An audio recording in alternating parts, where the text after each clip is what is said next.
ఎందుకయ్యా కొడతావు? నువ్వు చేసిన పనికి నిన్ను నరికి పోగులేయాలి. నీ అతి తెలివితేటల వల్ల పేటంతా కన్నీళ్లు పెడుతుంది. నేను కావాలని చేశానా?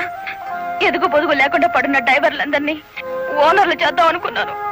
ఓనర్లను చేయడం కాదే, ఉద్యోగాలు పోగొట్టావు, ఉన్నదంతా ఊడ్చిపెట్టించావు, వాళ్ళని బికార్లని చేశావు. నా వల్లే వాళ్ళ జీవితాన్ని నాశనం అయ్యాయని నువ్వు అనుకుంటే ఇప్పుడే నా లారీ అమ్మేస్తాను.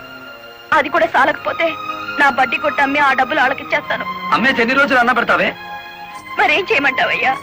నువ్వు వచ్చేసరికి వాళ్ళందరినీ లారీ ఓనర్లు చేసేస్తే నువ్వు సంతోషిస్తావు అనుకున్నాను, కానీ ఆ మొదలష్టపు బ్యాంకు మేనేజరు ఇంత మోసం చేస్తాడనుకున్నానా? What nonsense are you talking? నోటికొచ్చినట్టు మాట్లాడకు. నేను ఎవరిని మోసం చేయలేదు. మీరు ఆడుతున్న అబద్ధం వల్ల ఎన్నో కుటుంబాలు నాశనం అవుతాయి. నిజం ఒప్పుకోండి సార్. నిజాయితీగా వాళ్ళ దగ్గర తీసుకున్న నగలు డబ్బు ఇచ్చేయండి. డబ్బు నగలు నాకెవరు ఇవ్వలేదు.